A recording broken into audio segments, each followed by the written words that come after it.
Good evening, all, and welcome back to Dark Fears.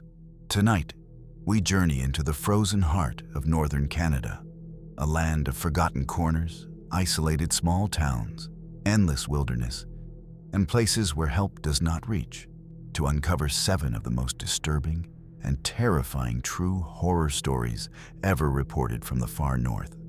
If you are new here, make sure to subscribe to Dark Fears for daily horror content that will keep you up at night. Hit that notification bell so you never miss when the darkness calls. Now, let us step into the shadows of northern Canada, where civilization ends and terror begins. My name is Ethan Marshall, and this happened when I was 29, working winter supply routes across northern Canada. My job was simple on paper: drive medical equipment and fuel between remote communities. But nothing about the north is ever simple. The cold has a way of stripping things down. Roads disappear, radios fail, and silence starts to feel alive. On the night this began, I was driving Highway 10 just past the tree line, where civilization thins out and the forest presses in from both sides. The sky was black glass, the stars sharp enough to hurt your eyes. No traffic, no lights. Just my headlights cutting a narrow tunnel through endless snow. I remember checking my mirrors for the 10th time, even though I knew no one could be behind me. That's when I noticed something strange. My GPS recalculated, then recalculated again, insisting I was off route. I laughed it off. Electronics fail in the cold. But then I saw headlights behind me, and they were matching my speed perfectly. At first, I felt relief. Another driver meant help if something went wrong. But the longer those headlights stayed behind me, the more uncomfortable I became. They never gained, never fell back, just followed. I slowed down slightly. They slowed too. I sped up. They matched it instantly. That's when my radio crackled to life, just static, then a low clicking sound, like someone tapping a fingernail against glass. I called out, asking if anyone was on the channel. No response. Just that clicking, slow and deliberate. The road ahead should have curved west toward my drop point, but it didn't. It stayed straight, too straight. Mile after mile, the same trees, the same broken sign half buried in snow, repeating like a glitch in reality. My fuel gauge dipped faster than it should have. My phone showed full signal, but no service. When I checked my rearview mirror again, the headlights were closer now. And for just a second, I realized something impossible. They were too high off the ground to be any vehicle I knew. I told myself I was tired, that the north plays tricks on your eyes when you've been driving too long. Still, I reached down and locked my doors. The sound felt loud inside the cab, final somehow. I tried turning onto a side service road I knew cut through the forest toward an old weather station. The moment I turned the wheel, the headlights behind me turned too, perfectly synchronized, like they had known my decision before I made it. My breathing grew shallow. The heater was running full blast, yet my hands felt numb on the steering wheel. I rolled down the window an inch, just to prove to myself that the world was still real. The cold slammed into the cab, sharp and violent, carrying a smell that didn't belong, wet fur and something rotten beneath it. In the side mirror, I finally saw movement beyond the lights. A tall outline, swaying unnaturally as it moved, its shape stretching and shrinking as if the darkness itself couldn't decide what it was. That's when the headlights shut off. But whatever was behind me didn't stop following. Without the headlights, the road behind me became a wall of absolute black. No reflection, no depth, just absence. I pressed the accelerator harder, ignoring the warning chime as my fuel light flickered on. The engine whined in protest, but the road ahead still refused to change. No turns, no landmarks. Just that same endless stretch of snow and trees. Then something hit the back of the truck. Not hard, more like a deliberate knock. Once, twice. The cab vibrated as if whatever touched it was testing the metal. I screamed into the radio, begging for anyone to answer, my voice cracking as the static surged louder. Through the noise, I heard breathing. Slow, wet, curious. The knock came again, higher this time, scraping along the rear door. I caught a glimpse in my mirror of a hand, if it could be called that, pressed flat against the metal. Too many joints, too long, its fingers bent backward as if the rules of bone didn't apply.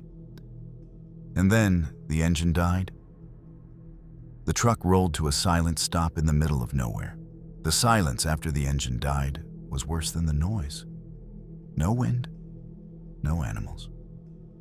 Even my own breathing sounded wrong, like it didn't belong in that place. I tried the ignition again and again, my hands shaking so badly I almost dropped the keys. Nothing.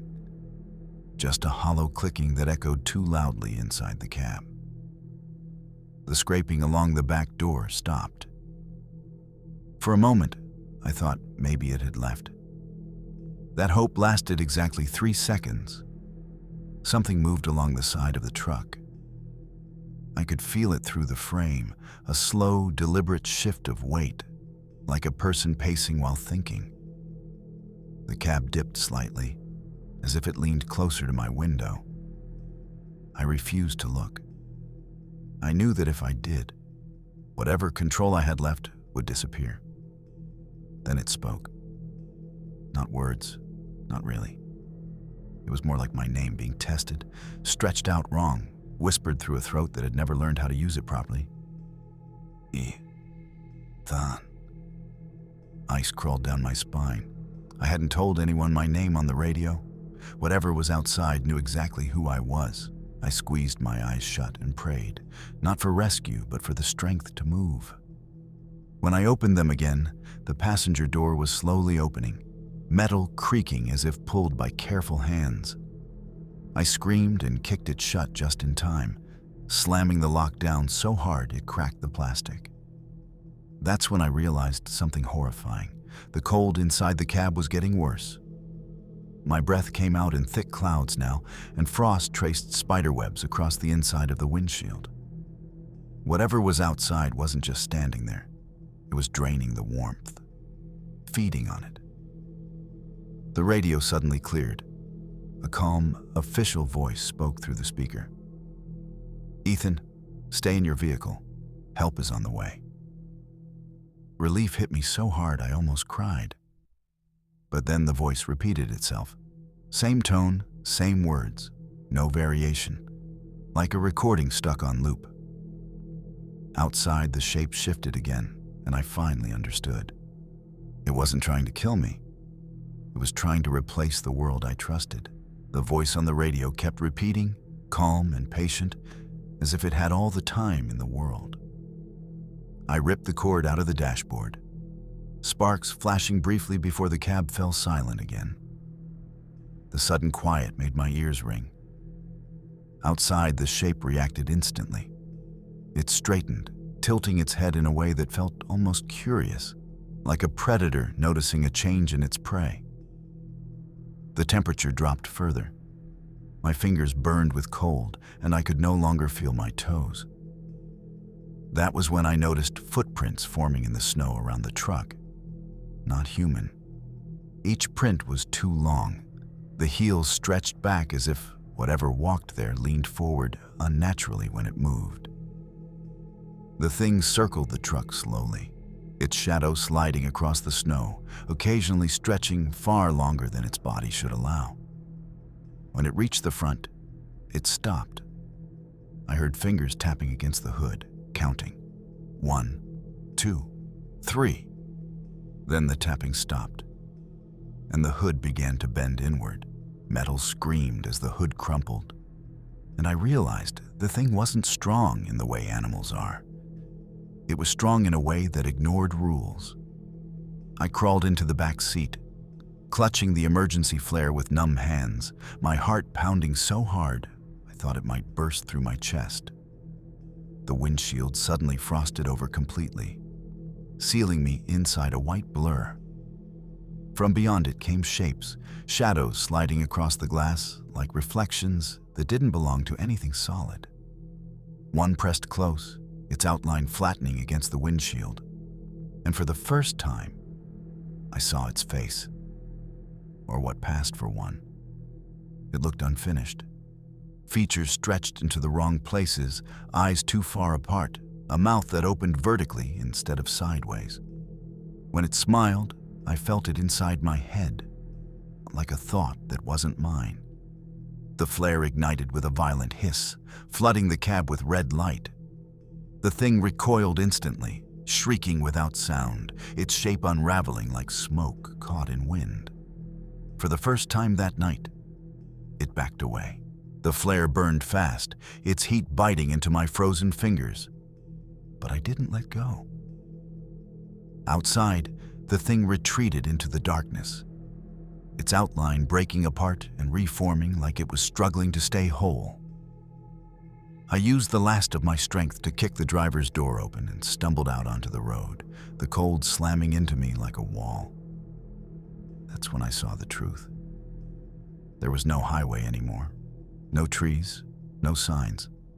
Just an endless flat expanse of snow stretching in every direction, smooth and untouched, as if the road had never existed at all. The truck stood alone, half buried, its tires frozen into the ground like it had been there for years. Behind me, the thing rose again, taller now, its shadow reaching far across the snow. I understood then that the road hadn't been leading me somewhere. It had been keeping me contained. The flare flickered, shrinking rapidly.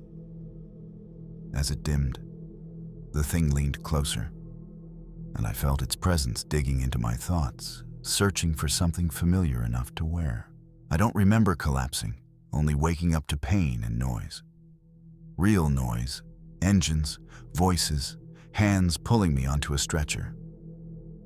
They found me just before dawn, hypothermic and delirious, lying miles off any mapped road.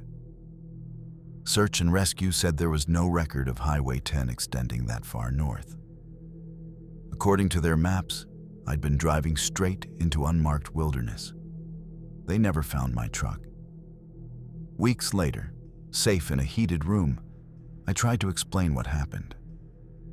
Most people blamed exhaustion or cold-induced hallucinations. I wanted to believe them. I almost did. Until my GPS unit was returned. The screen still worked. The route history showed a single straight line extending far beyond any known road. At the end of it was a blinking marker labeled with my name. No coordinates, no destination, just a warning. I quit that job. I don't drive at night anymore. And sometimes, when the world goes quiet, I swear I can hear an engine behind me, matching my speed perfectly. My name is Lena Whitaker, and this happened during my second winter as a wildlife survey assistant in northern Canada. I took the job because I wanted distance. From people, from noise, from the mess I'd left behind in the south. The posting promised solitude, routine, and a small government cabin stationed near a frozen river system where I would log animal movement and weather patterns.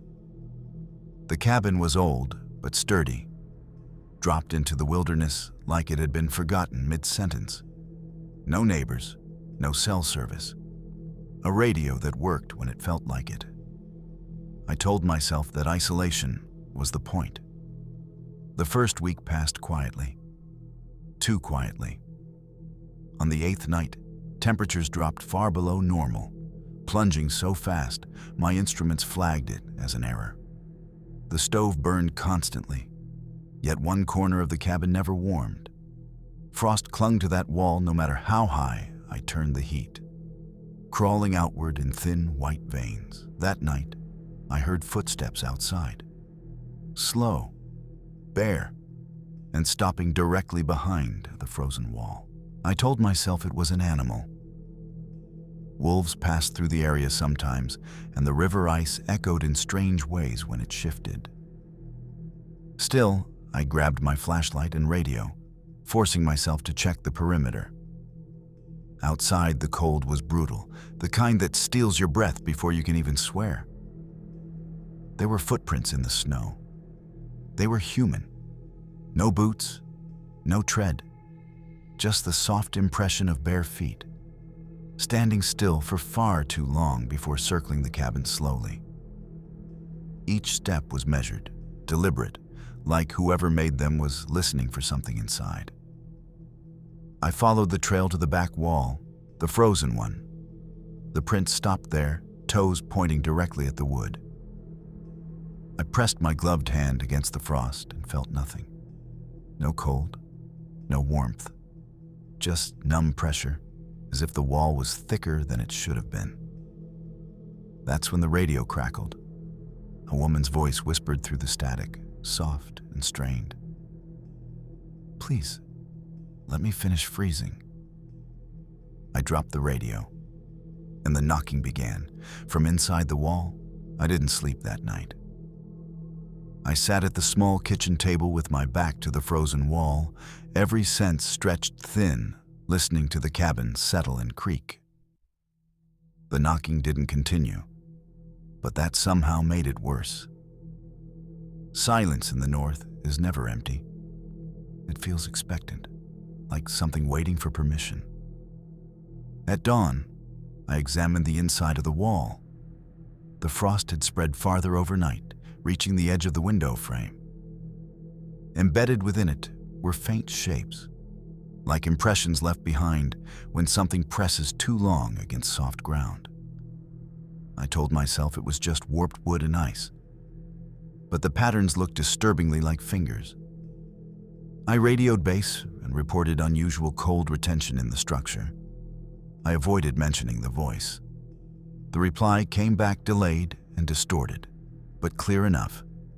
No other cabins in your sector are showing abnormal readings. By afternoon, the temperature rose slightly outside. Inside, the frozen wall didn't change at all. That evening, as I logged my data, I heard breathing again, slow and shallow, coming from just inches beyond the wood.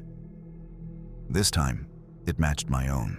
The next knock came while I was eating, spoon halfway to my mouth. It wasn't loud. It was polite. 3 gentle taps, evenly spaced, from inside the wall. I stood so fast my chair toppled over. My heart hammered as I pressed my ear close to the wood, instantly regretting it.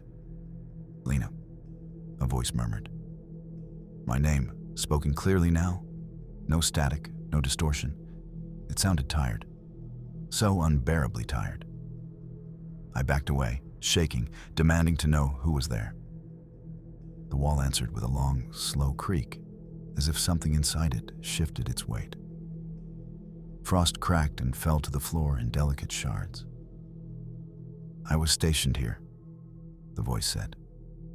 "Before you, I stayed too long." Memories surfaced. Old orientation paperwork, a brief mention of a previous assistant who'd left mid-season. No reason given. No forwarding contact. The temperature inside the cabin plummeted again. My breath fogged the air as the frost spread faster, racing toward me like it finally had permission. And then the voice whispered, almost kindly, "It's colder when you're alone." I tried to leave the next morning. I packed my essentials with shaking hands, keeping my eyes off the frozen wall as if it might notice my intention. The door, however, refused to open. The handle turned, but the frame wouldn't budge, sealed shut by a thick crust of ice that hadn't been there the night before. Panic set in fast. I hacked at the ice with a fire poker until my arms burned, but every crack I made sealed itself again, smoother than before. Behind me, the wall creaked in response, like it approved of my efforts failing. The voice returned, closer now. "It won't let you go yet," it said, and no longer whispering. "It needs you warm first." I spun around. The frost had taken on clearer shape. Arms folded inward, knees drawn up, a human posture trapped mid-surrender. I realized then that the wall wasn't frozen because of the cold. It was frozen because something inside it was still becoming something else. The stove sputtered and died, despite being full of fuel. Darkness crept in as the cabin's last heat slipped away. By the third night, I was exhausted beyond fear. My thoughts moved slowly, like they had to push through syrup.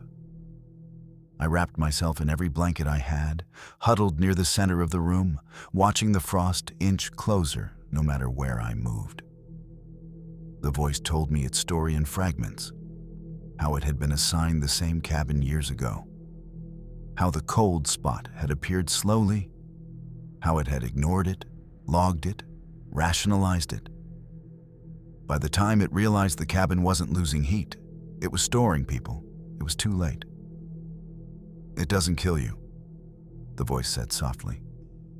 "It keeps you, preserves you, so you don't leave." I asked what it was.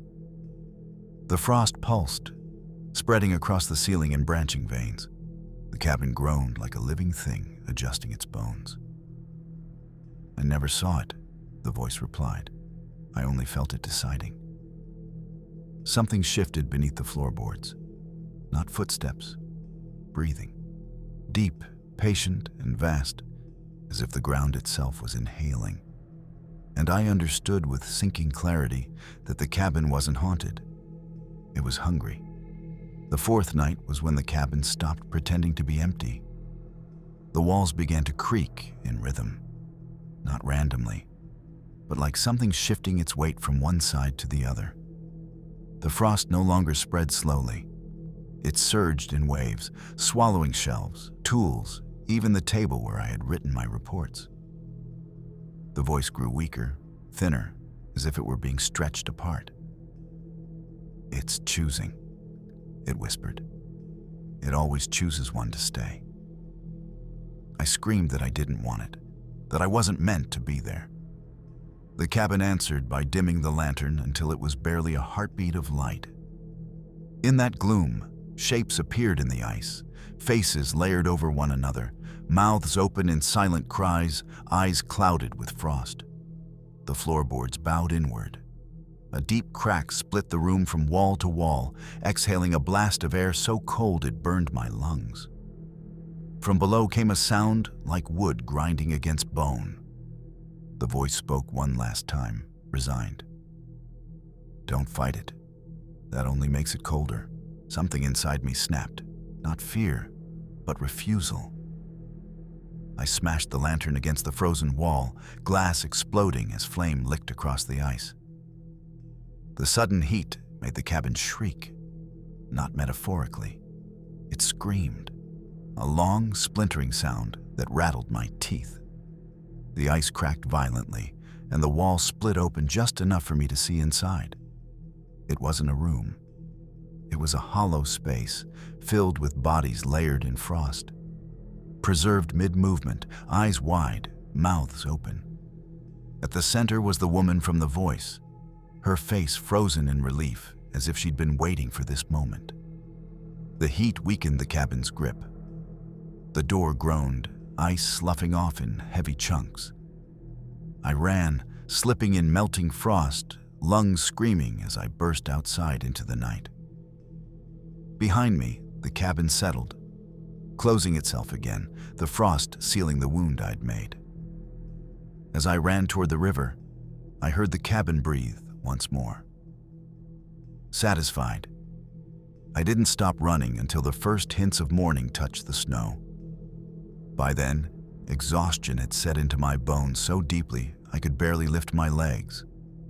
The river, frozen and glittering in dawn light, looked like the only safe path out. I didn't look back. The cabin didn't appear to be moving. but the silence around it felt alive, as if it were waiting, calculating, watching the wrong choice of escapees leave its grasp. When I finally reached the ranger station, I collapsed onto the porch. The staff were shocked to see me, claiming no cabin existed at the location I described. Maps, satellite images, and even aerial surveys confirmed it. Nothing had ever been built there. I tried to explain, but my words fell flat. Exhaustion and frostbite made my story sound delusional. Even after I was warmed, fed, and treated, the cold lingered inside me. It wasn't just memory. It was visceral. Every time I closed my eyes, I could feel frost creeping over my arms, crawling up my neck, reaching for me in sleep. Weeks later, I received a package with no return address. Inside was a small piece of frost-encrusted wood, smooth and cold as ice. Taped to it was a note in a handwriting I recognized instantly. My own. Don't forget me. I never returned north. I quit every job that required isolation. But the memory, the cold, the cabin's patient hunger followed me like a shadow. At night, I awake to hear soft tapping, slow and polite, on the walls of my apartment. And sometimes, when the heat fades too quickly, I feel it creeping closer. I know it hasn't forgiven me for leaving. And I know, deep down, that somewhere in the north, it waits patiently for the next winter, for the next door to freeze, for the next soul to preserve. Some things are colder than ice. Some things survive longer, and some things never let go. My name is Ryan Caldwell, and this happened during a summer survey trip with friends deep in the forests of northern Canada. We'd chosen a remote campsite along a frozen river, far from roads and towns, drawn by the thrill of isolation and untouched wilderness. I was responsible for the map and navigation, making sure our group stayed safe. Or so I thought. The first night was ordinary. Fire crackled. Stars glittered like shards of glass. Laughter echoed through the pines. But there was something in the way the forest listened that made my skin crawl. Every rustle of wind sounded like it carried footsteps, not our own. By the second night, my friend Mark went to check the perimeter and never returned. We called for him. No reply, not even the snapping of branches. The only sound was the river, frozen in place, yet somehow whispering. Then we noticed the markers we had left. Small ribbons tied to trees were gone. Every single one. Panic set in quickly. We split up to search for Mark, calling his name into the blackness, our voices swallowed by the forest. The cold gnawed at our hands and faces. But something else made the air unbearable. Silence. No birds, no animals. Nothing except the faint whisper of the river and our own panicked breaths. Then I saw it. A figure, too tall and thin, moving unnaturally between the trees. Its limbs stretched and bent at impossible angles, swaying like a distorted puppet. I shouted, but my voice seemed to ricochet off the trunks and vanish.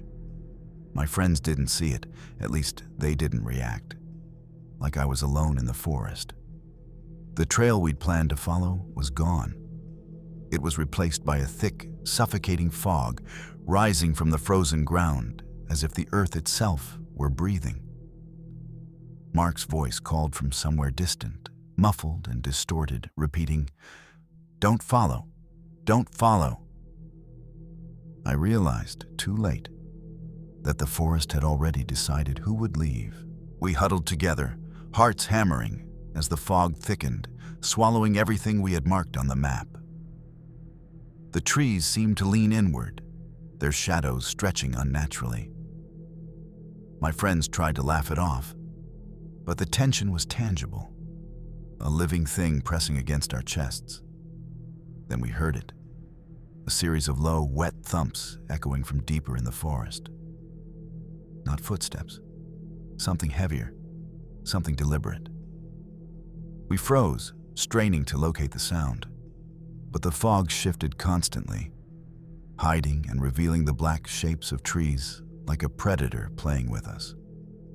I called out for Mark again, but the voice that answered was wrong. Garbled, like it had been stretched and broken, repeating his name in fragments. "Rhea, don't come." A branch snapped close behind us. I spun around and saw a shadow move against the fog, impossibly long, folding and unfolding like smoke given form.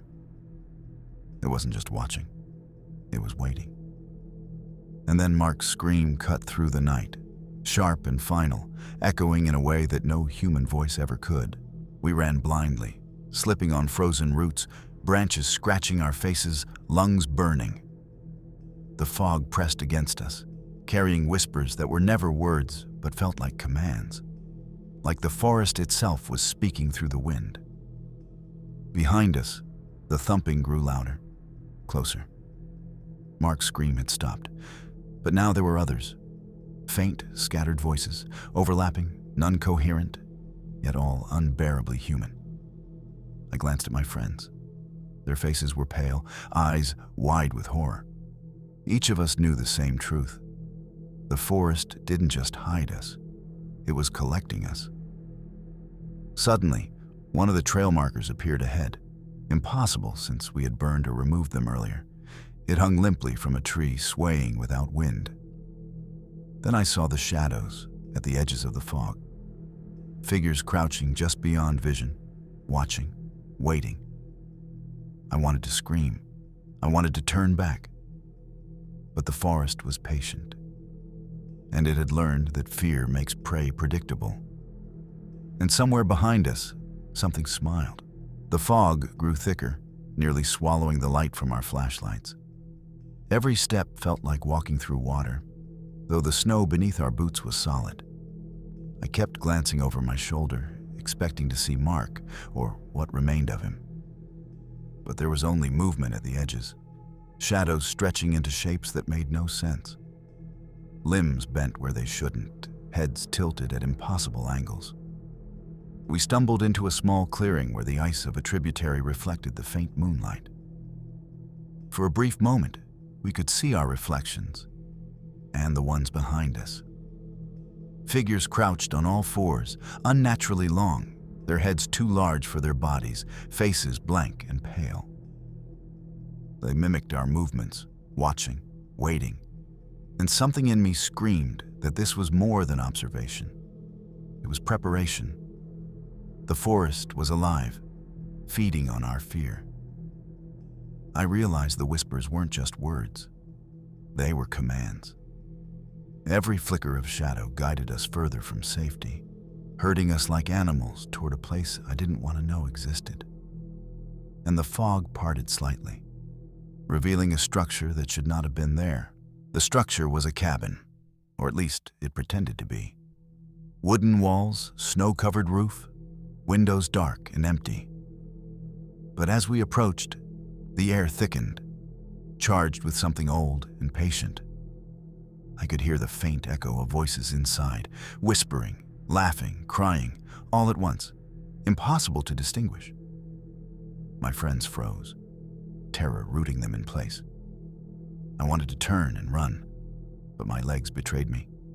Moving forward almost of their own accord, the forest seemed to push us, guiding our steps. The fog swirled, revealing glimpses of the figures that had been following us, crouched on trees, peeking from shadows, their pale faces flickering like bad reflections. I touched the door, wood cold, unnaturally solid. The whispering stopped. Silence fell, heavy and suffocating.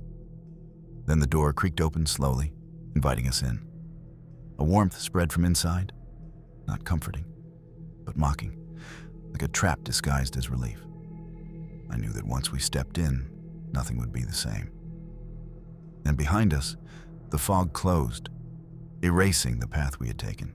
We stepped inside, cautiously, the floorboards groaning beneath our weight. The warmth was unreal, like the cabin had absorbed every ounce of heat from the outside and held it just to lure us in. The smell was faintly metallic, almost like blood frozen under ice. My flashlight trembled in my hand, casting jagged shadows along the walls. Inside, the air was thick, heavy with something alive. The whispering returned, circling us, blending with the groan of wood and the soft scrape of fingernails against the floor. I looked around and saw the walls lined with frost. Frost shaped like human bodies, twisted and layered. Faces turned toward us in silent pleading. Some had mouths open in screams, some eyes frozen wide in terror. My friends gasped. One of them tried to back out, but the door slammed shut, as if the cabin itself had decided. Panic surged. I realized we weren't just trapped. We were being observed, measured, cataloged. And from the far corner, a shape moved toward us, slow, deliberate, and impossibly tall. The figure loomed closer, its limbs bending in ways no human should. I could hear the faint thrum of something inside the walls, heartbeat, engine, something unnatural. And it synchronized with my own pulse, pounding against my ears. My friends tried to scream, but their voices seemed muffled, swallowed by the cabin's walls. I lunged toward one of the windows, but the glass was impossibly thick, freezing my hands when I touched it. The frost along the edges writhed, forming shapes like tiny crawling fingers that tried to grasp me. The air inside the cabin grew colder, sharper, almost cutting. Yet the warmth from before hadn't vanished. It was twisted, concentrated, feeding into this entity. I understood suddenly. The cabin itself was alive. It wasn't just holding Mark or the whispers. It was consuming them, storing fear, freezing life as it cataloged each intruder. And then it spoke, low and patient. "You'll stay with us, eventually." The room seemed to breathe, walls pulsing inward, closing around us, as if the cabin had decided our fate. By the 9th part of the night, or maybe it was the 10th time lost meaning inside the cabin, I realized our choices were gone. Every exit was blocked, every wall pulsating like a living thing. The tall figure loomed closer, and the frost along the floorboards stretched toward our feet, cold and sharp as knives. My friends clung to each other, whimpering, but I could feel the cabin's gaze on me, assessing, deciding. The whispering returned, louder this time, voices overlapping into a single command. Step forward, be cataloged, stay. I wanted to fight, to resist, but my legs moved almost involuntarily, guided by something older than any human instinct. The frozen bodies on the walls seemed to shiver as if alive, watching our approach to the center of the cabin. In the middle of the room was a hollow in the floor, dark, vast, and impossibly deep. The cabin pulsed toward it, drawing us in, and then the figure stepped aside, inviting us into the darkness. We had no choice but to step toward the hollow. The air was freezing, yet somehow impossibly dense, as if every molecule was alive and watching. The whispering escalated into a deafening chorus, voices repeating our names, recounting memories we hadn't shared aloud. Panic and fear collided, but the cabin didn't allow escape, only compliance.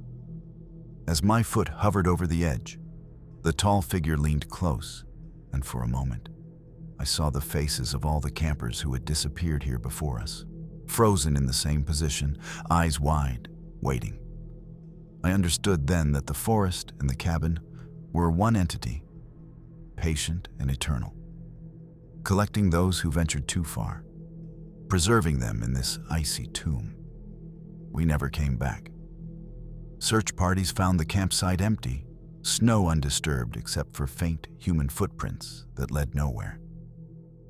The forest had reclaimed its own, silently, patiently, and continues to wait for the next intruders. Some disappearances are not accidents. Some forests are hungry. My name is Emma Sinclair, and this happened during a research expedition into the northern Canadian ice fields. I had joined a small team studying glacial movements, equipped with tents, snowmobiles, and enough supplies to last weeks. I'd been drawn to the silence of the frozen wilderness, imagining the thrill of untouched white plains stretching endlessly, where no human had walked in days. The first night was calm, almost mesmerizing. The aurora rippled overhead, painting the sky in green and violet. But somewhere beneath the glittering ice, I could hear faint, distant howls. At first, I thought it was wolves, or maybe the wind passing through jagged ice ridges. But the sound was too precise, too rhythmic, almost intelligent, as if it were calling our names. By the second night, the howling grew closer. It echoed across the ice, bouncing off ridges, impossible to locate. One by one, we noticed subtle differences in our team. Gear disappearing, tents shifting, snowmobile tracks vanishing. Then I began to feel that the ice itself was listening. I was the first to see it. A shadow moving along a ridge, impossibly tall, limbs bending in ways that should have been unnatural, yet gliding across the ice like it belonged there. I pointed, shouting, but the others saw nothing. When I turned back, my tent flap moved as if something had brushed it, though the wind was calm. By morning, half of our supplies were gone. Snowshoes, fuel canisters, even food packs vanished without trace. The others tried to rationalize it. Wind, misplacement, exhaustion. But when I checked the perimeter, I saw the tracks. Human footprints, barefoot, leading straight into the white emptiness. No return prints. At night, the howling returned. Closer and louder, almost inside our heads. It mimicked our voices at times, repeating questions we hadn't spoken aloud. My stomach churned as I realized that the ice field wasn't just a landscape, it was alive, and it was learning. By the third night, the howls weren't outside anymore. They were inside my tent. The third night was unbearable. The wind had died, yet the howling persisted, circling our camp like a predator sizing up prey. I stayed awake, trembling, listening as it grew louder, forming tones that almost resembled words. One moment, it sounded like my own name. The next, it mimicked the voices of my teammates, laughing, crying, calling for help. I decided to investigate. I wrapped myself in layers of thermal clothing, grabbed my flashlight, and ventured toward the ridge where I had first seen the shadow. The snow beneath my boots crunched unnaturally, like it was resisting each step. And then I saw it clearly. Another shadow, immense, hunched over, with limbs folding backward like a spider, standing atop the ridge, staring straight at me. Its face was pale, elongated, featureless except for two hollow pits where eyes should have been.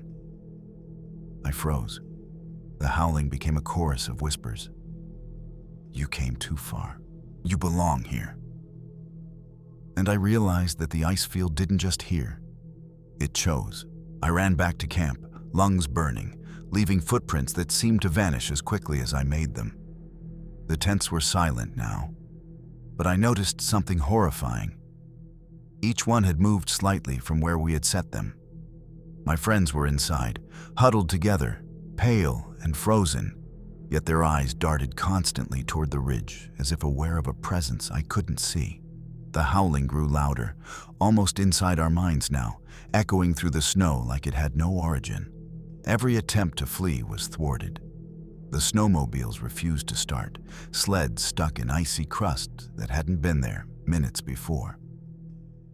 The ice field was bending itself around us, reshaping the terrain, herding us toward a single, inevitable destination. I watched in horror as footprints appeared out of nowhere, circling our camp, too large and too elongated to be human, moving in a slow, deliberate pattern.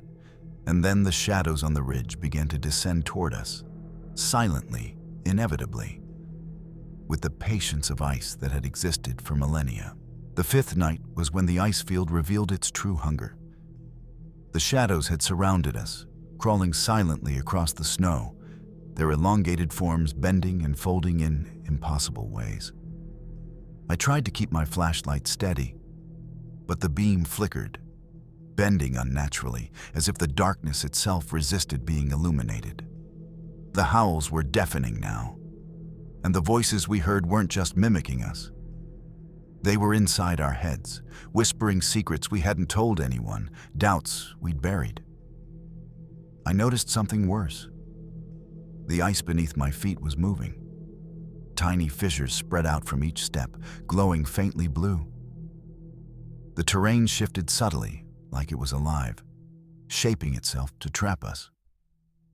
My friends tried to call for help, but their voices warped, distorted, fading into the endless wind.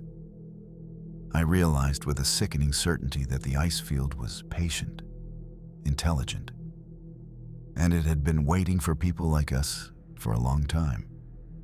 It didn't want us to leave. I was forced to move.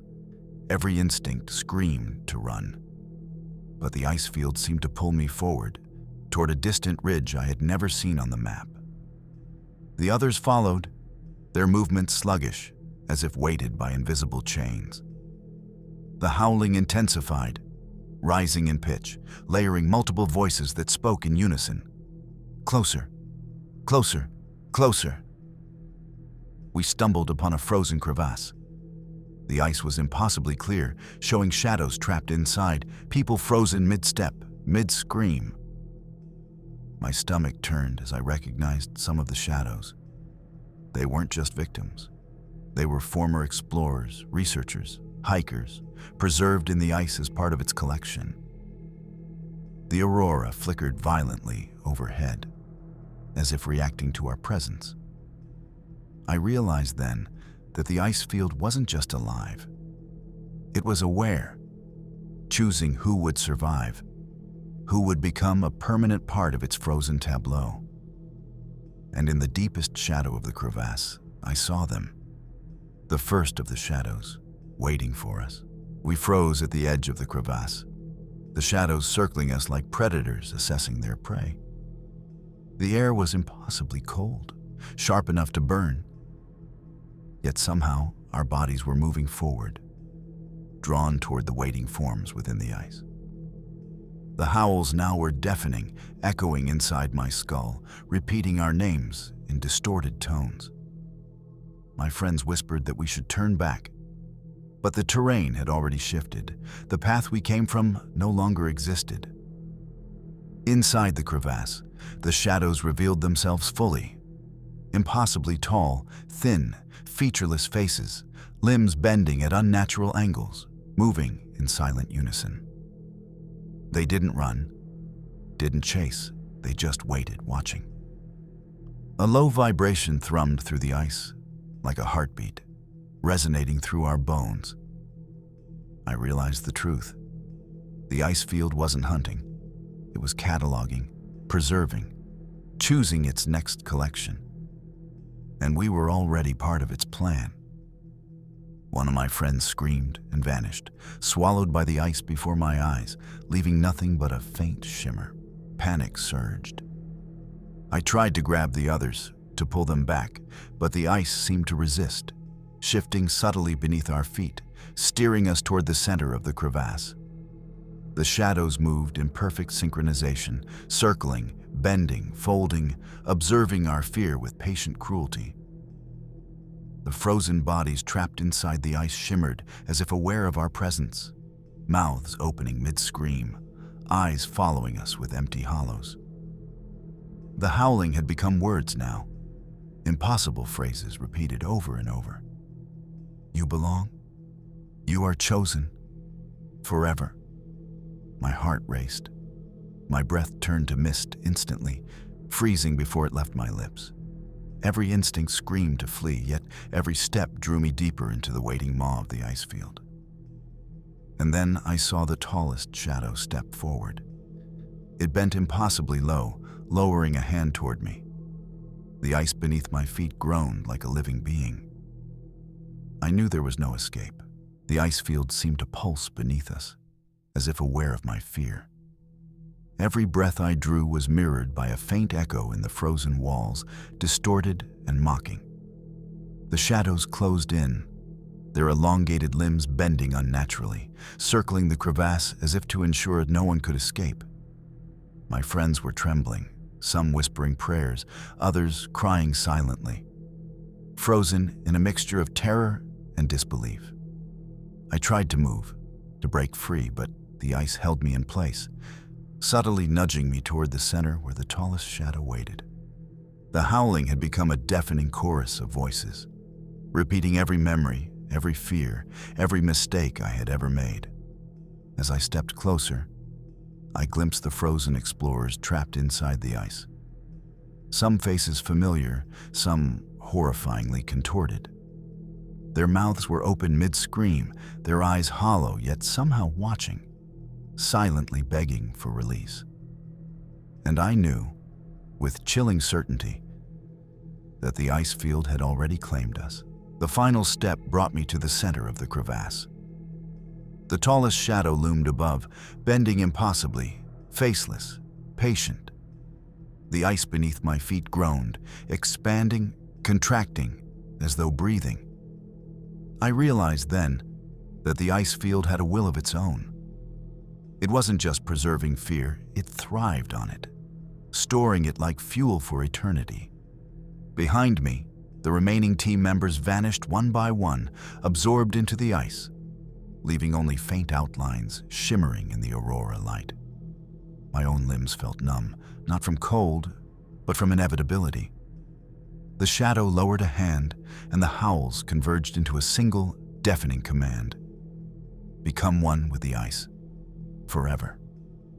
I closed my eyes, but the image of frozen faces, the whispering, the endless aurora, would never leave me. The ice field keeps its collection, patient, eternal, waiting for the next travelers foolish enough to wander its frozen heart. And in that endless white, I understood. Some places never let go.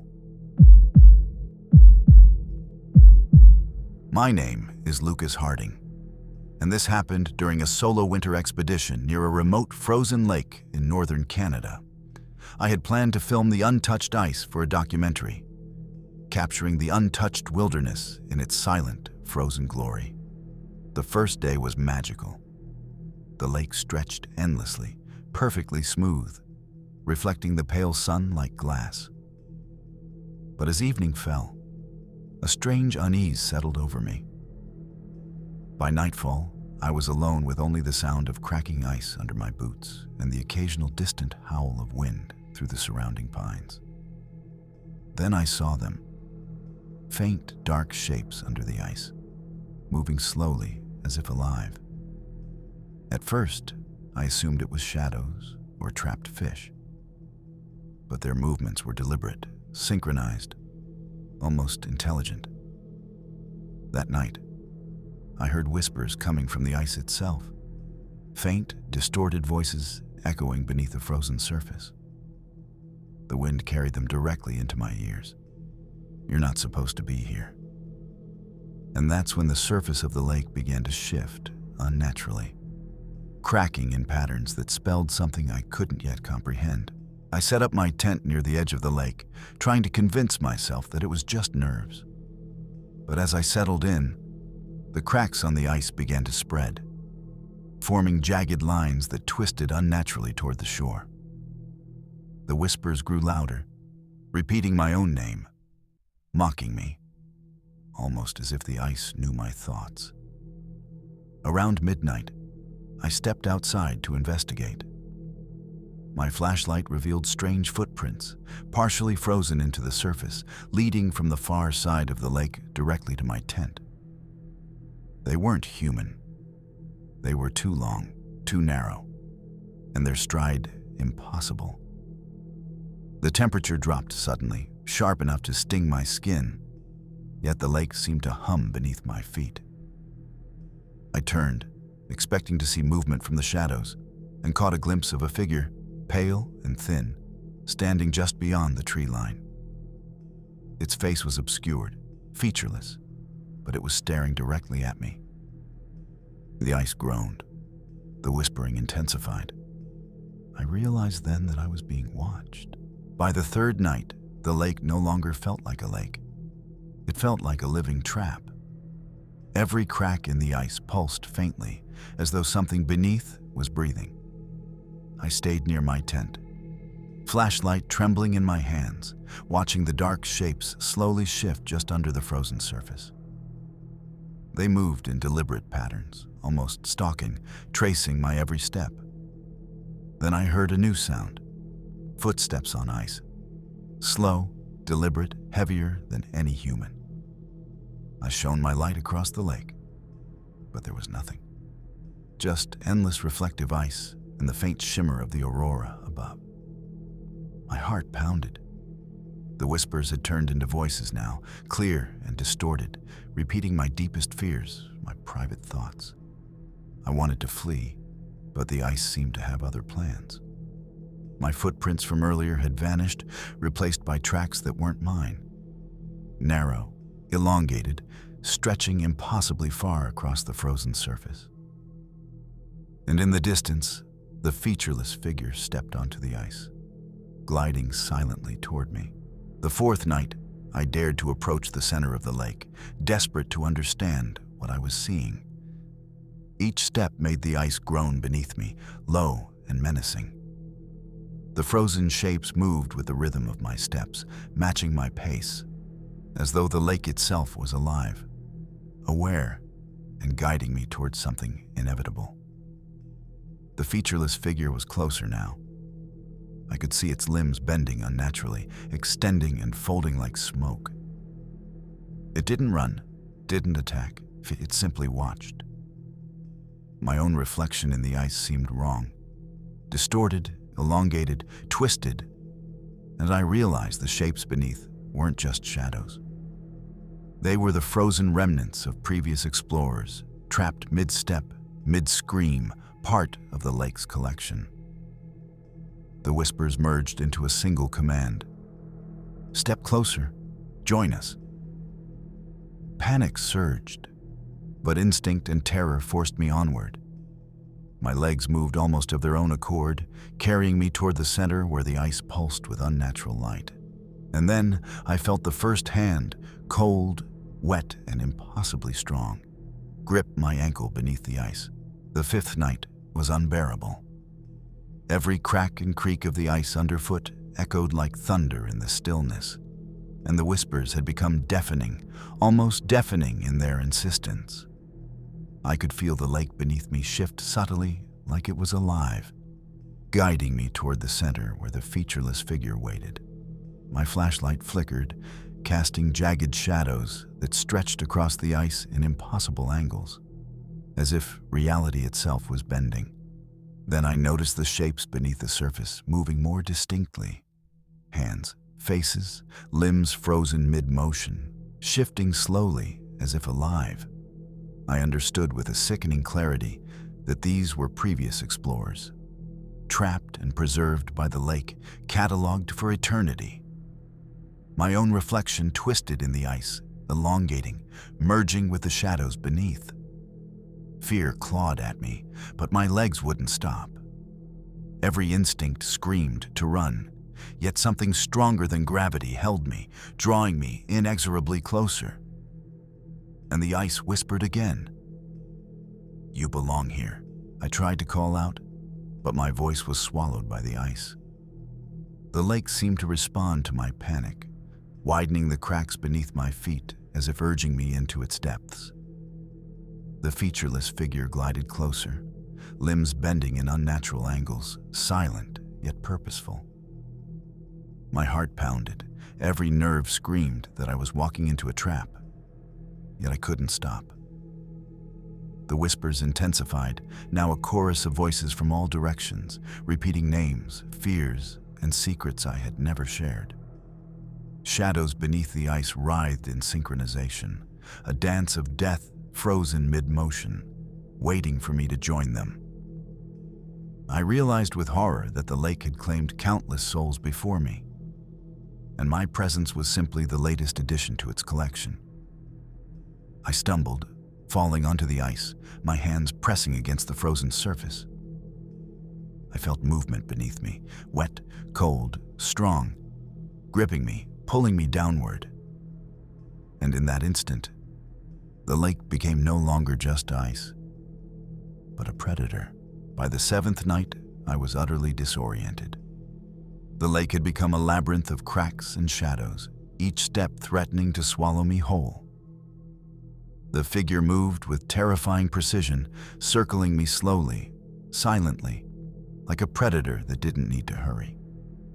Its limbs bent in impossible ways, stretching across the ice, tracing arcs that defied physics, each motion deliberate and calculated. The trapped figures beneath the ice shifted as well, faces frozen in silent screams, eyes hollow yet watching, hands pressing against the underside as if begging for release. The whispers grew louder, merging into a single voice that echoed inside my skull. Step forward. Become one. My body moved before my mind could react, drawn toward the center where the ice glowed faintly blue, pulsating like a living heart. I realized then that the lake wasn't just alive. It was sentient. It wasn't hunting us. It was choosing, collecting, and preparing its next victims with patient cruelty. And the featureless shadow waited, patient, inevitable, unavoidable. I tried to run, but the ice itself seemed to resist my movements. Each step became heavier, every breath a struggle against an invisible force. The figure drew closer, gliding over the ice without sound, its presence oppressive, bending the air around it. My flashlight flickered, illuminating frozen faces beneath the ice. Previous explorers, hikers, and travelers, all trapped mid-motion, staring silently as if urging me to stop. The whispers had become deafening, repeating my name, mocking me, recounting my memories, my regrets, and my deepest fears. The ice glowed brighter beneath me, pulses matching my racing heart, guiding me toward the center where the shadow hovered. I realized there was no escape. The lake had already chosen. And then it reached out, its hand impossibly long, brushing the surface of the ice against my feet, cold and wet, drawing me inexorably forward. I understood. Survival was never an option. The lake had already decided my fate. By the ninth night, I had lost all sense of direction. The lake was no longer just a frozen expanse. It was a living, breathing prison. Each pulse of light beneath the ice seemed to synchronize with my heartbeat, dragging me closer to the center where the featureless shadow waited. The whispers were now deafening, repeating every regret, every fear I had ever held, molding my panic into something physical, tangible. I stumbled, my flashlight catching glimpses of figures beneath the ice. They were frozen mid-step, mid-scream, eyes hollow yet unrelenting, their hands pressing upward as if demanding companionship in their frozen torment. The shadow's elongated limbs bent impossibly, closing in on me. I tried to resist, but the ice field had claimed control. I was already moving exactly where it wanted me. A sudden cracking sound erupted beneath my feet, louder than thunder. The frozen figures shifted violently, and the shadow extended one hand, beckoning me into the glowing blue abyss of the ice. There was no turning back. The final step brought me to the center of the lake. The featureless shadow loomed above, its form bending unnaturally, almost smoke-like, exuding a presence that defied comprehension. The ice pulsed beneath me like a living entity, swallowing my fear and merging it with its own. I realized then that the lake had been alive for centuries, patient, waiting for wanderers foolish enough to step across its frozen heart. Behind me, the frozen figures beneath the surface shimmered faintly, their empty eyes staring at me as if acknowledging my fate. The whispers had merged into one final command. Join us. Forever. My body moved toward the glowing fissure, my limbs numb, mind unable to resist the pull of the ice. As the shadow extended its hand and touched me, the lake exhaled in a soundless roar, and the darkness consumed me completely. The lake keeps its collection, eternal and patient, waiting for the next traveler. My name is Sophie Lane, and this happened during a solo winter hike through the northern Canadian wilderness.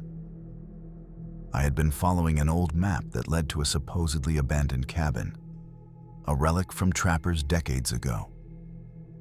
I was eager to document it, imagining rustic wooden walls, a fireplace, and a glimpse into the past. By late afternoon, I spotted it, half buried in snow, roof sagging, chimney crumbled. Relief washed over me. I approached cautiously, the silence of the forest heavy and unnatural. No birds, no wind, just a frozen stillness that pressed against my chest. The cabin's door creaked as I pushed it open, revealing an interior untouched by time. A table, chairs, and a fireplace blackened by long extinguished fire.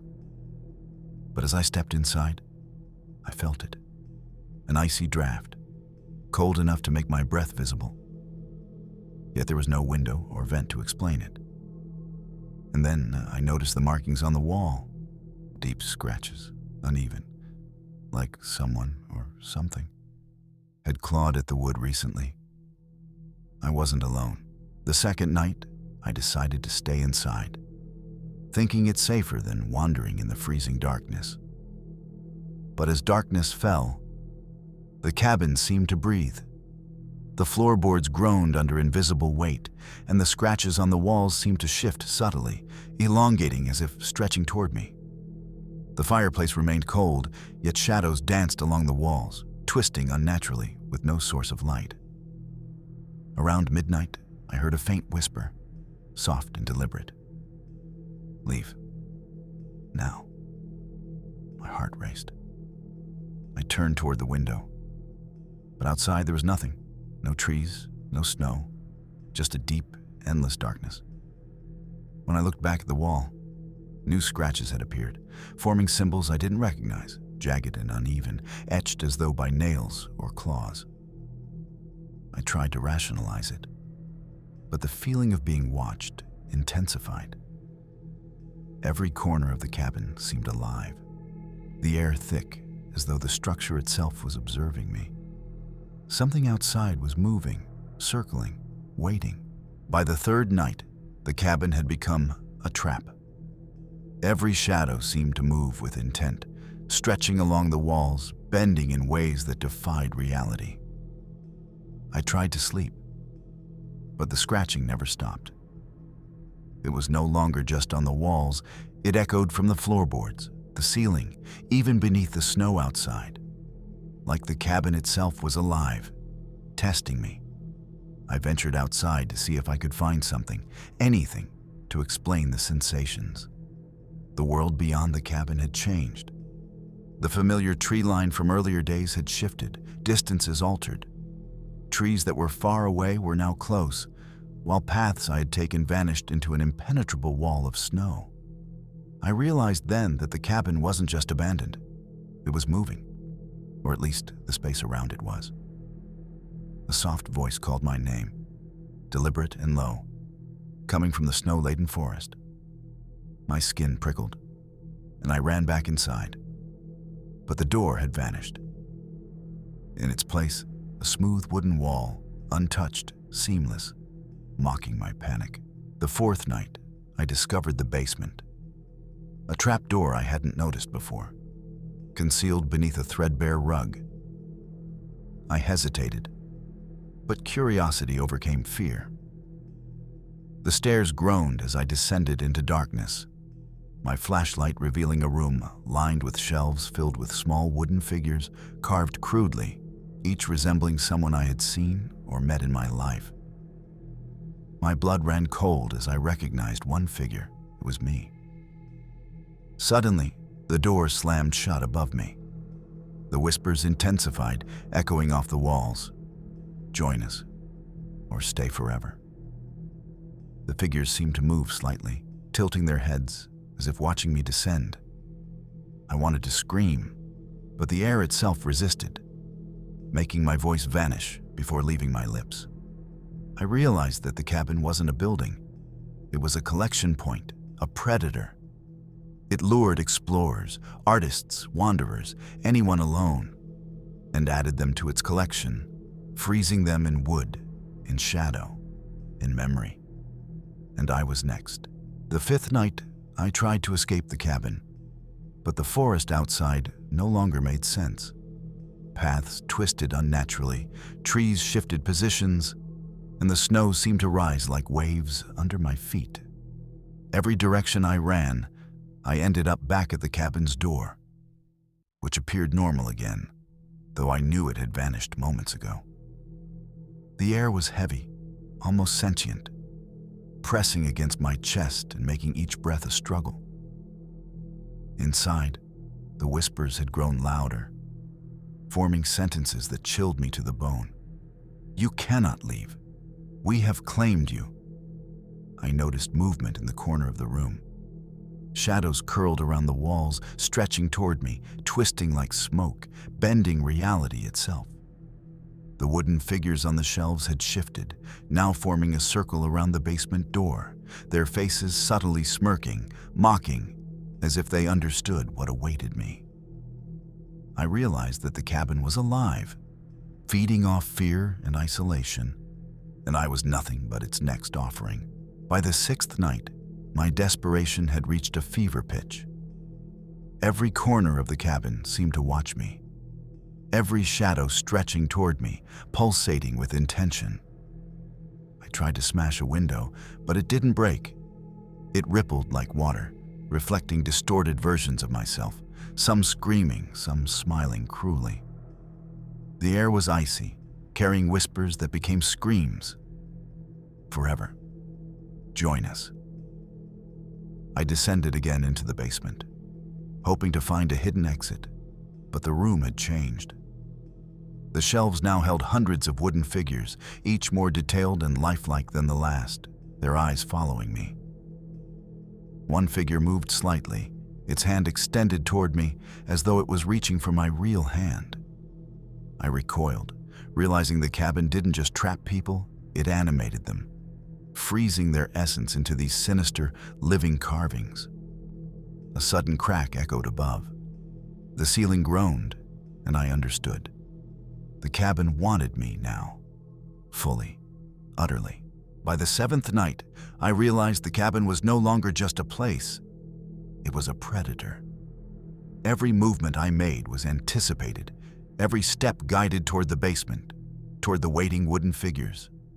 Shadows curled and twisted along the walls, bending unnaturally, elongating like living smoke, their movements deliberate and patient. I tried to flee, but the cabin resisted, subtly shifting its dimensions, closing doors that had been open and opening doors that led nowhere.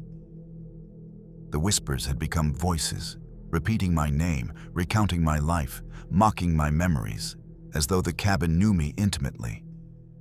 I could feel it drawing me deeper, not physically, but through terror, through instinct.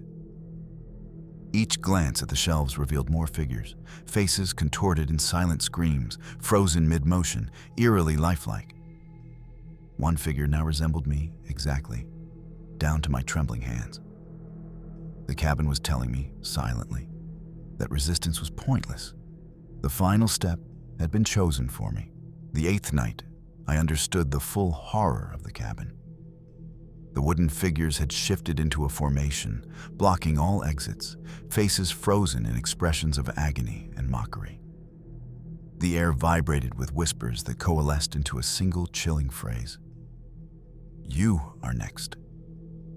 My body was moving before I could think, drawn toward the center of the room where the shadows converged and the figures seemed to lean closer, reaching out.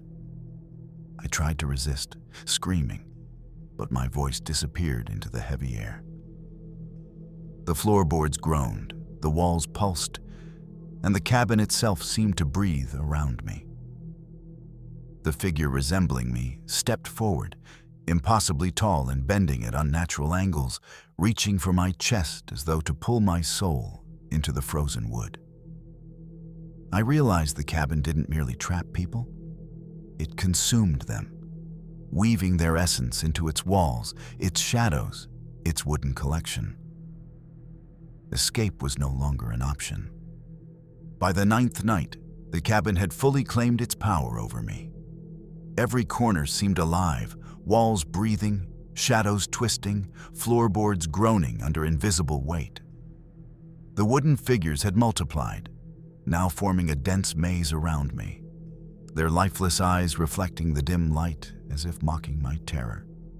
I realized with horror that each figure was someone who had come before me.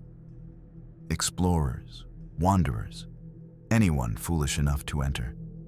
The figure that resembled me moved closer, bending impossibly, reaching out with hands that seemed both solid and smoke-like. The whispers coalesced into a single sentence inside my skull. Forever. I tried to run, to smash through a wall or ceiling, but the cabin resisted, bending reality, closing off exits, shifting its dimensions to trap me further. My fear became a tangible force, pressing against me, dragging me toward the basement's center where the figures leaned closer, whispering, mocking, urging me into their frozen embrace. And I understood I was already part of the cabin's collection. The final night, I stood in the basement's center, surrounded by hundreds of figures, shadows, and whispers. The air was thick, suffocating, vibrating with intent. The figure resembling me loomed above, bending impossibly, reaching out, while every wooden figure leaned forward, their carved hands almost touching me. I understood then that the cabin didn't kill, it preserved. It absorbed fear, despair, essence, trapping it forever within its walls, shadows, and wooden collection. I tried to scream, to resist, but my voice vanished into the heavy air. My body moved of its own accord toward the center, where the shadows and figures merged into one overwhelming force. The whispers echoed inside my skull. Join us. Forever. The last thing I saw was my reflection in the warped window, my own face smiling at me, carved in wood, frozen in terror. The cabin waits patiently for the next traveler, eternal, calculating, alive. My name is Ethan Morris, and this happened during a solo winter expedition deep in the northern Canadian forests.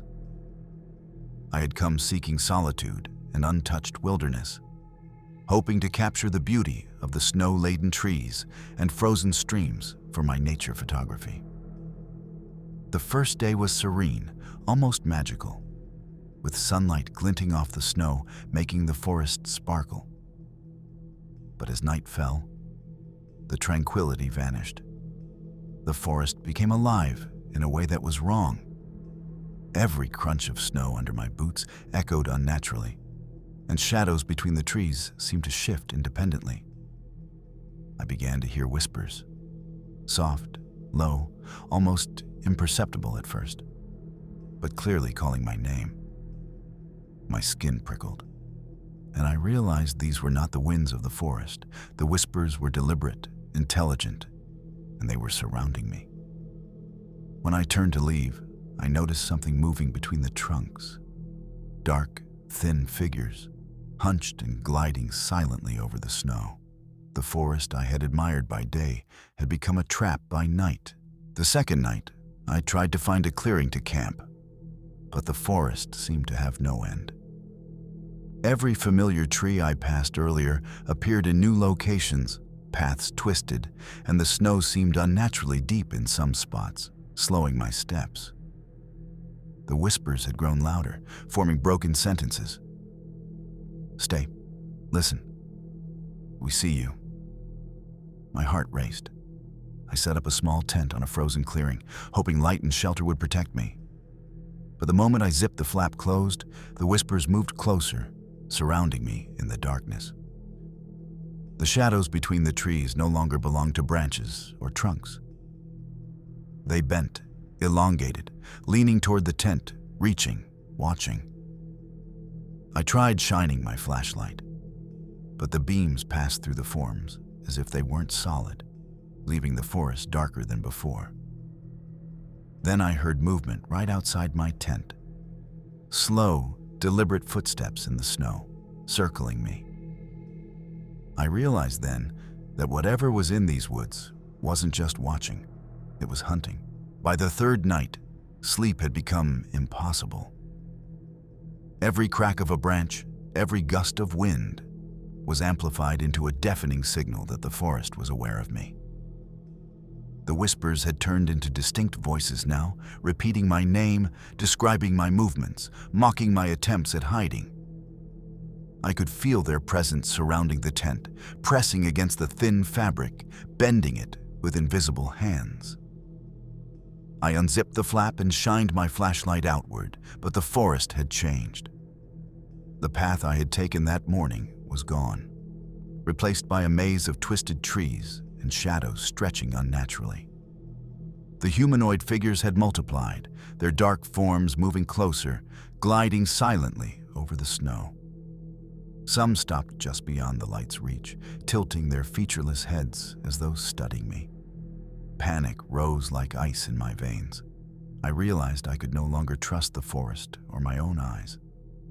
These woods weren't just alive. They were malevolent, sentient, and waiting for the moment I slipped. The fourth night, I decided to leave at first light, hoping that distance would break the forest's hold. But the moment I stepped outside, the landscape had changed again.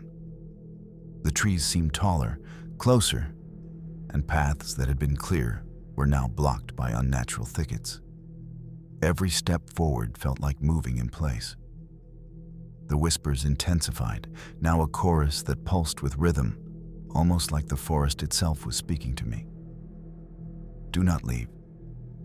Stay forever."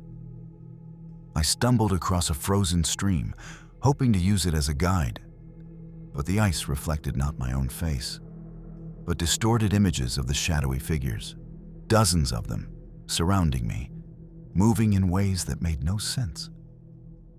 I tried to run, but the snow itself seemed to resist, slowing my feet as if it were alive, holding me in place. And then I heard the unmistakable sound of footsteps in the snow behind me. Slow, deliberate, matching my pace perfectly. I wasn't being followed. I was being hunted. The fifth night, exhaustion had set in, but the forest showed no mercy.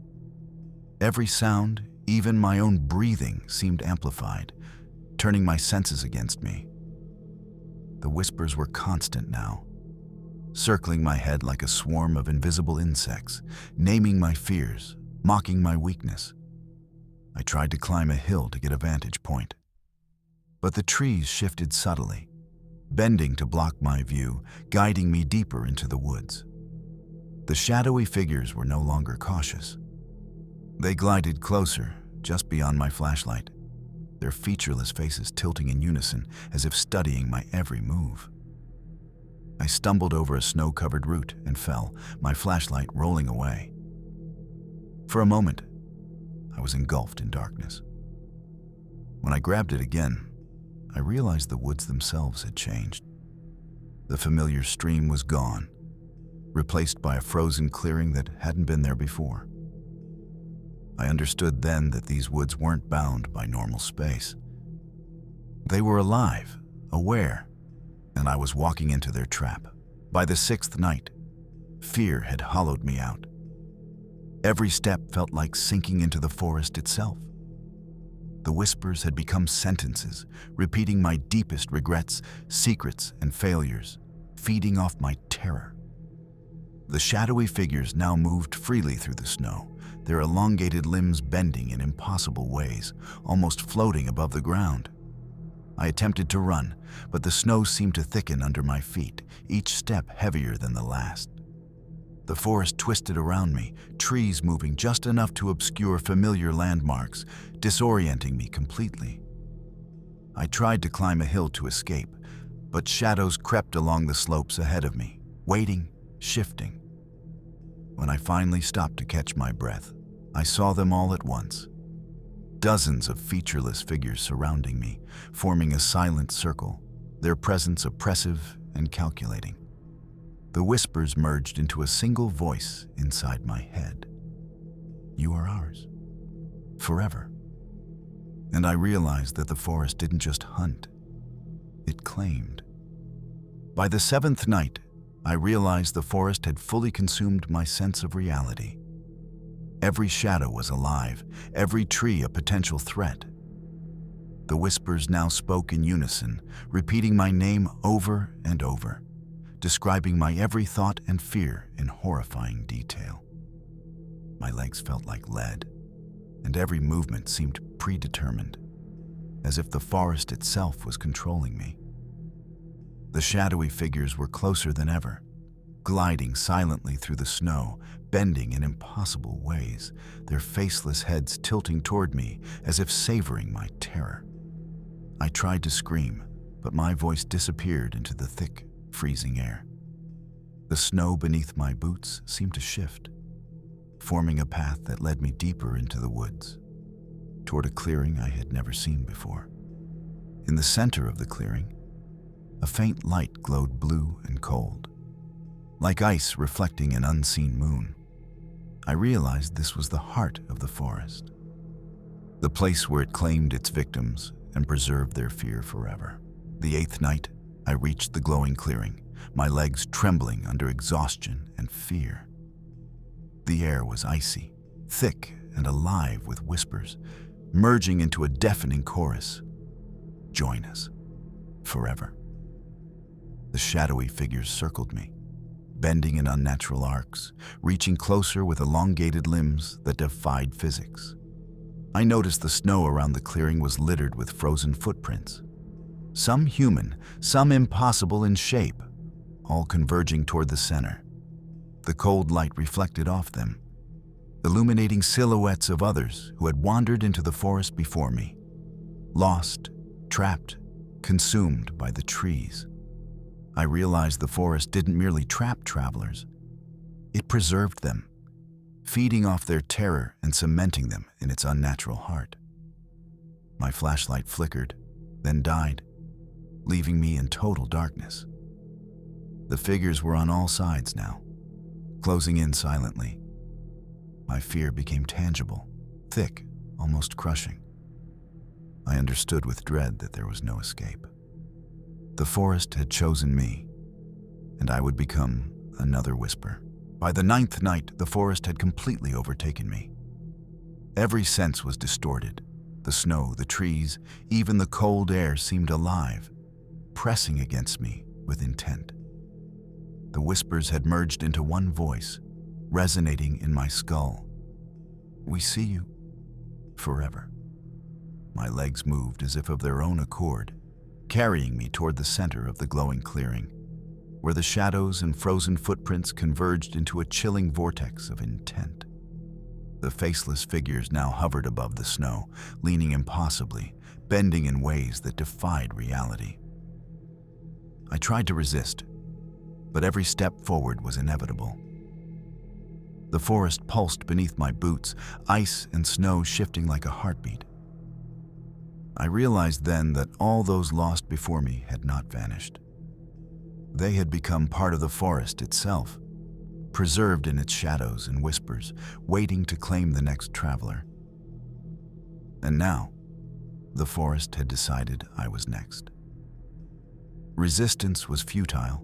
The 10th night, I reached the heart of the clearing, surrounded by faceless figures and pulsating blue light. The whispers had become screams, echoing in my mind, recounting my life, my fears, and my failures. The snow beneath me shifted, pulling me closer to the center where the light was brightest. I understood then the full horror. The forest did not just hunt. It claimed, preserved, and consumed the essence of those who entered. I tried to fight, to scream, but my body no longer obeyed. The shadows bent impossibly, stretching toward me, merging with the snow, trees, and whispers, creating a living cage. My last sight was the frozen footprints of countless victims surrounding me, leading into the glowing heart, all eyes, human and impossible, seemingly staring at me, welcoming me into eternity. The forest waits patiently for the next wanderer, silent, intelligent, and hungry, its whispers echoing through the northern Canadian nights forever.